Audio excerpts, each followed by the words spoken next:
Parlons-nous tous la même langue?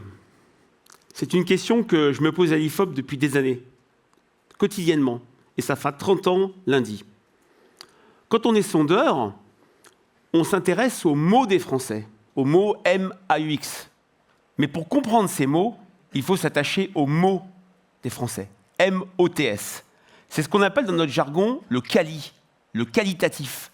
On recueille le discours spontané des Français pour comprendre leurs aspirations, leurs attentes, leurs représentations, leur système de croyances et finalement leurs opinions et attitudes électorales ou marketing. Et je me suis demandé si la frustration, le mécontentement, la colère des Français parfois contre leurs dirigeants n'était pas d'abord une affaire de mots, de sens des mots. Vous voyez, là, je suis en train de marcher autour de ce cercle, sur cette scène qui m'impressionne beaucoup, comme je vous l'ai dit. Et un politique me dirait peut-être, Monsieur Dabi, vous avez un enjeu de mobilité. Bah non, je me déplace. Comme vous, quand vous prenez le métro, le train, votre voiture, un vélo. Vous n'êtes pas dans une logique de mobilité, vous vous déplacez tranquillement. Même chose, les mots, on pourrait presque faire un jeu, il y en a tellement. Le mot sobriété. Les politiques utilisent tellement souvent sobriété, avenir de la planète, sobriété, nouvelle manière de consommer, économie d'énergie. Les Français, sobriété, oui, sobriété, c'est après une bonne cuite, on va essayer d'être sobre pendant 2, 3, 4, voire un dry January. Et puis, puisqu'on parlait de l'énergie, le climat. On pourrait parler tranquillement du réchauffement climatique, on en parle, en plus réchauffement, alors que ça peut être aussi contre-intuitif, hein, puisqu'on dit « Ah, vous parlez de réchauffement alors qu'il fait très froid, donc il n'y a pas de réchauffement ». Mais on utilise le mot « transition ». Transition, c'est le mot le pire. Le pire parce qu'il est très décourageant. Il est sisyphéen, c'est-à-dire que l'effort est perpétuel. Il faut toujours en remettre une couche, si je puis dire. Il est tout à fait permanent. Donc, on a peut-être une élite politique qui utilise les mauvais mots, qui n'est pas compris, et ça crée de la distance, ça crée de la défiance. Et tout ça me fait dire que les mots sont centraux. Alors bien sûr, il y a les sondages quantitatifs que vous voyez dans les médias, mais la manière dont les Français parlent, parlons-nous tous la même langue, est la chose peut-être la plus fondamentale. Et l'analyse des mots que j'ai fait ces dernières années m'a appris beaucoup de choses, et je voudrais partager avec vous peut-être ce qui m'a le plus marqué, c'est la fin du clivage gauche-droite. Le clivage gauche-droite, c'était le symbole de notre village d'Astérix. Les Français qui se haïssaient, qui n'étaient jamais d'accord sur rien, mais sur absolument rien. T'es de gauche, t'es de droite, non, on ne peut pas être amis, on ne peut pas se connaître. On avait encore, il y a quelques années, une majorité de Français qui disaient « je ne peux pas être ami avec quelqu'un qui n'a pas les mêmes opinions que moi ». Pourtant, quand on prend la peine d'écouter les Français, eh ben on voit que ce clivage droite-gauche, qui a structuré notre vie politique depuis très longtemps, s'est littéralement effondré quand on parle climat, quand on parle santé, quand on parle insécurité, quand on parle service public, quand on parle immigration. Les choses ont considérablement changé. Quelques exemples tirés justement de qualitatifs, de groupes où les Français se sont exprimés.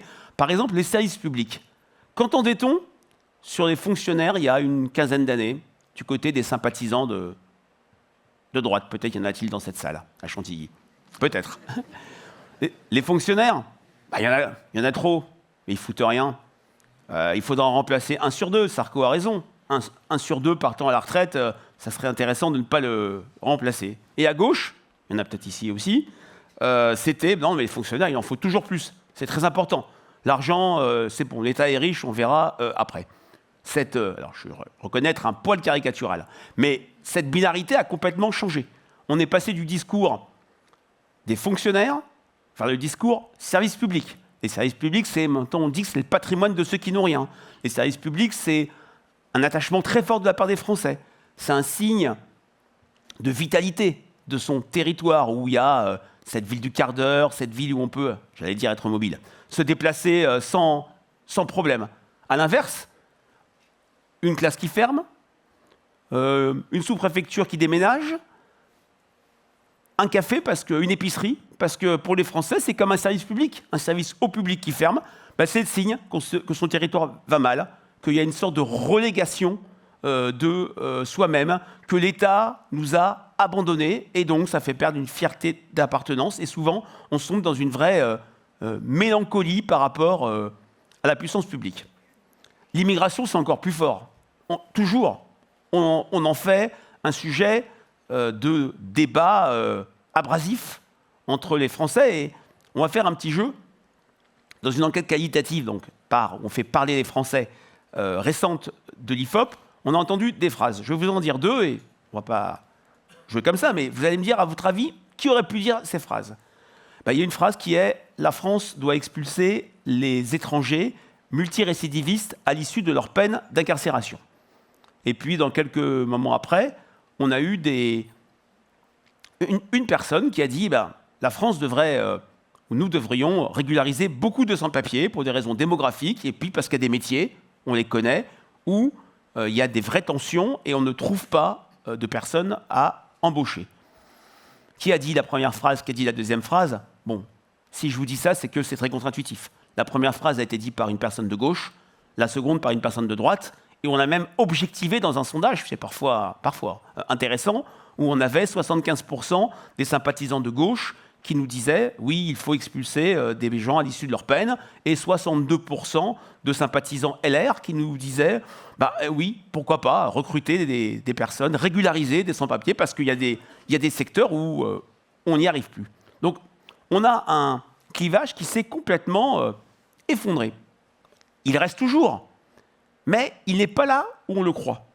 Ce clivage, face à cet affadissement du côté des Français, il est du côté de la classe politique nationale, qui reste arc-boutée, polarisée, obsédée par des vieilles querelles, qui mobilisent comme une boussole, comme un sextant, si je puis dire, le clivage gauche-droite pour se repérer. On l'a vu lors du projet de loi immigration, on va sur toute une série de sujets, même sur le projet de loi fin de vie, où il n'y a pas du tout de clivage, c'est un sujet tellement personnel, mais on a trouvé des signes de ce clivage gauche-droite.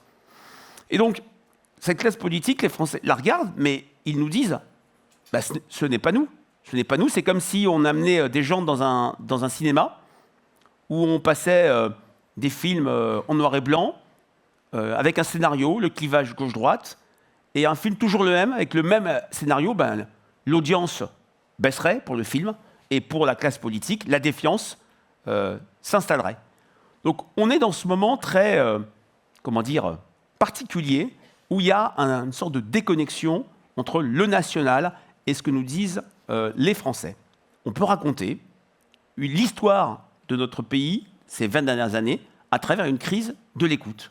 Une crise de l'écoute parce que, comme les quelques exemples que j'ai donnés, comme l'effondrement de quelques clivages gauche-droite et sur des exemples précis, on a une classe politique qui peine à ramasser du commun, du collectif, des constats, alors qu'il ne suffit que de les écouter et de les prendre en charge, ces attentes citoyennes.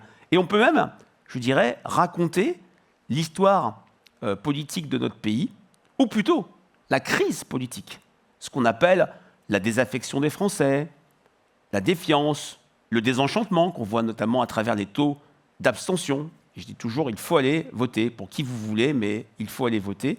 Et on peut rattacher ce désenchantement et ce moment de défiance à une crise, à une histoire de la crise de l'écoute que l'on peut raconter il y a 20 ans.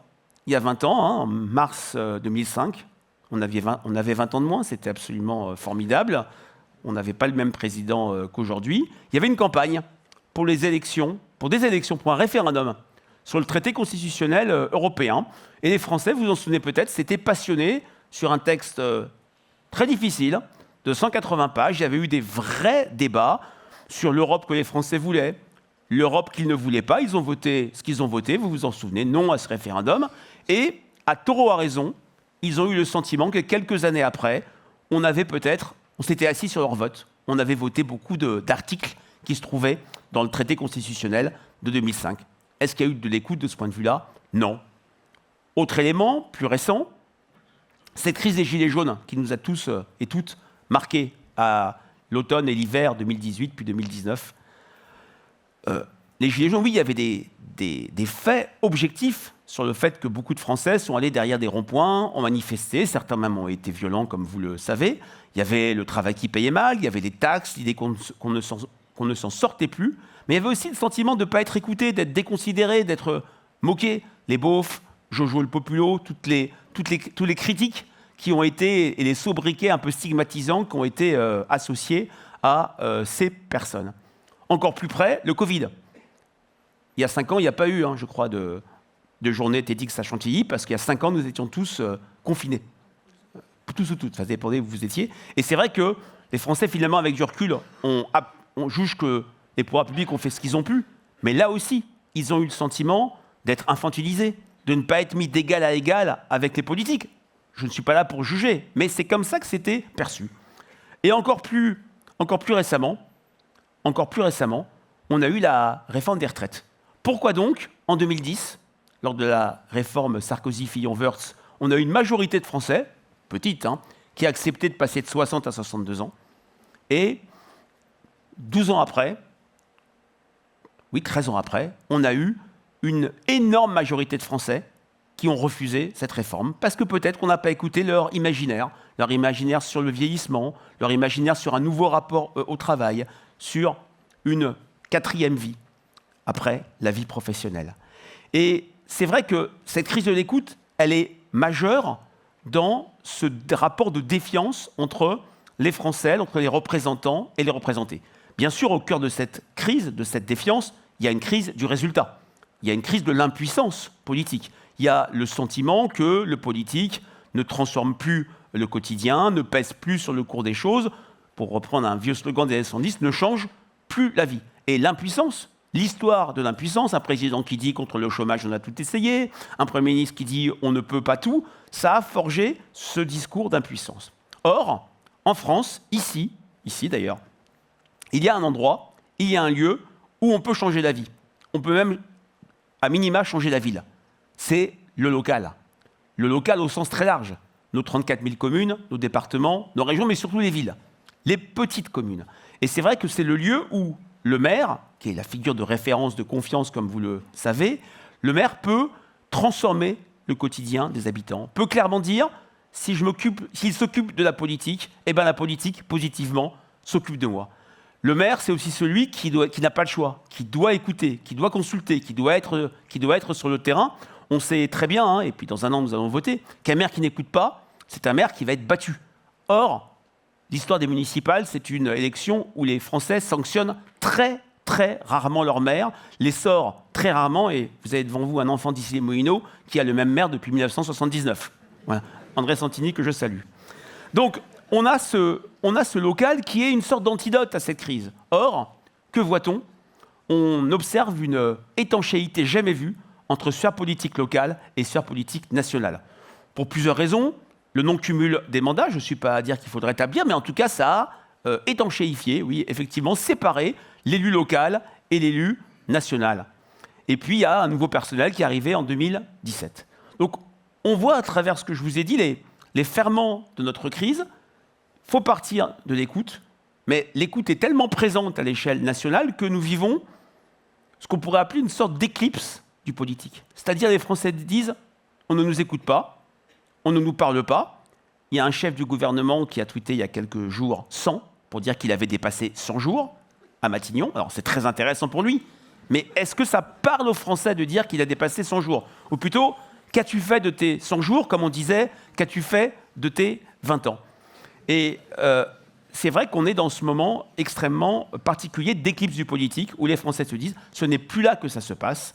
Et donc, c'est très dangereux, parce que le politique produit du collectif, produit ou ramasse ou prend en compte les attentes citoyennes, ce commun dont je vous ai parlé au début de mon propos.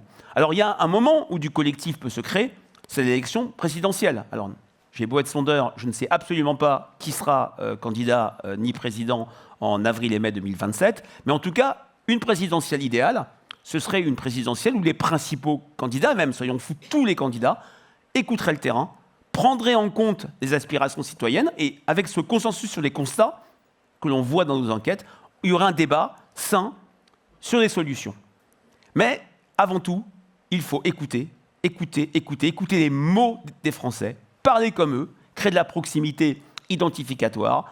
Et si on écoute les mots des Français, on va au local, on s'intéresse au local et on voit que le local peut être l'antidote, comme je disais, oxygéner notre vie démocratique si abîmée. Et c'est une oxygénation avec beaucoup de globules. Il y a plus de 600 000 élus locaux, mal payés, investis, et qui cherchent à changer la vie. Dostoïevski avait dit « La beauté sauvera le monde ». C'est toujours bien de finir par une citation, ça pose. La beauté, mais je trouve qu'elle est très belle. La beauté sauvera le monde. Est-ce qu'on peut se dire que l'écoute et le déploiement d'initiatives locales sauvera la France? Merci beaucoup.